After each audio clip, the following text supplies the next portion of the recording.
This is the only problem affecting everyone in the United Kingdom: cost of living. The period following World War II 1945 onwards saw a period of economic growth and relative stability in the UK. Rebuilding efforts and a controlled economy kept inflation low. But this period also involved rationing and wasn't without its challenges. The later 20th century, 1960s, 1980s saw periods of economic prosperity, but also inflation spikes and recessions. But guess what? There's no single golden age for the cost of living.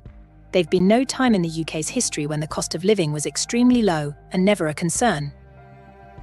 Despite that, in 2019, Conservative Prime Minister Boris Johnson pledged to level up the economy, which partly aimed to address regional disparities in the cost of living.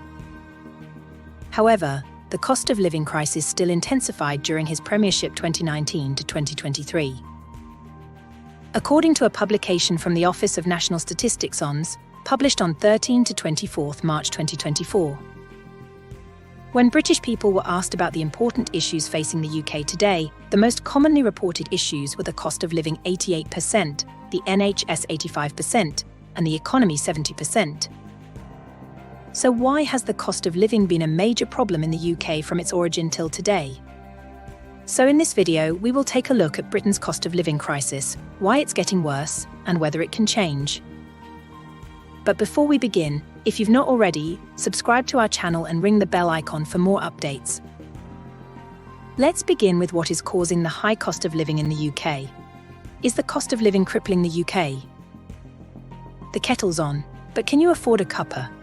For many Brits, that morning staple is becoming a luxury.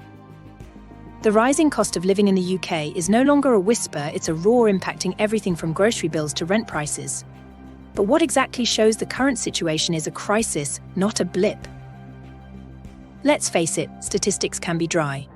But in this case, they paint a stark picture. Inflation, the rate at which prices rise, is currently hovering around a painful 10%. This means that a basket of goods costing £100 last year will set you back £110 today. Food prices are soaring, with essentials like bread and milk rising faster than wages. Energy bills are skyrocketing, squeezing household budgets further.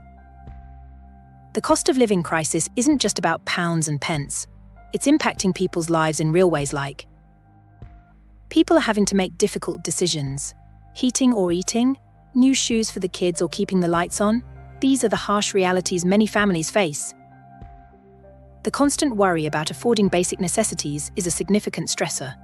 Mental health issues are likely to rise as the cost of living crisis continues.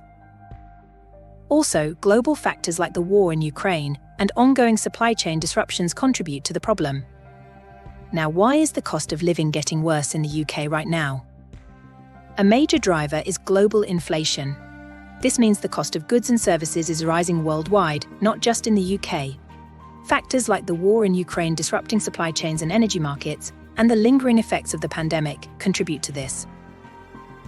Again, the war in Ukraine has caused a significant spike in global energy prices, particularly for oil and gas.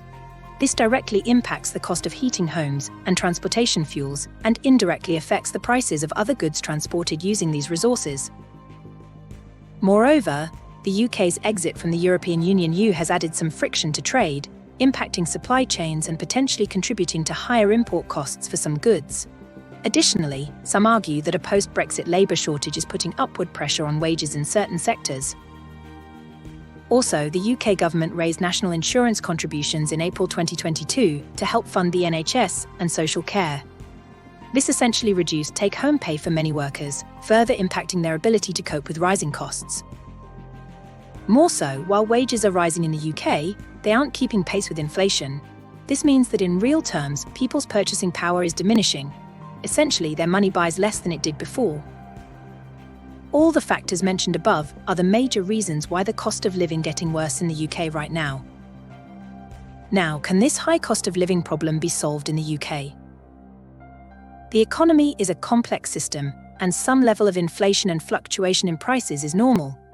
However, steps can be taken to mitigate the severity of the crisis and improve affordability for many. If the government focuses on providing targeted financial assistance to low-income households and pensioners most impacted by the cost of living increase, adjusting tax brackets or introducing temporary tax cuts could put more money back into people's pockets. Implementing temporary price controls on essential goods and services like energy bills could offer some relief. Investing in areas like renewable energy to reduce reliance on volatile fossil fuels could offer long-term stability in energy costs. If this is done, it could help to reduce the cost of living many people are facing in the UK now. The road ahead. There's no single solution, and the effectiveness of these approaches will likely be debated. However, a multi-pronged approach involving government action, business initiatives, individual strategies, and international cooperation could help alleviate the current pressure on UK households. The key is finding a balance between providing immediate relief and investing in long-term solutions for a more stable and affordable future.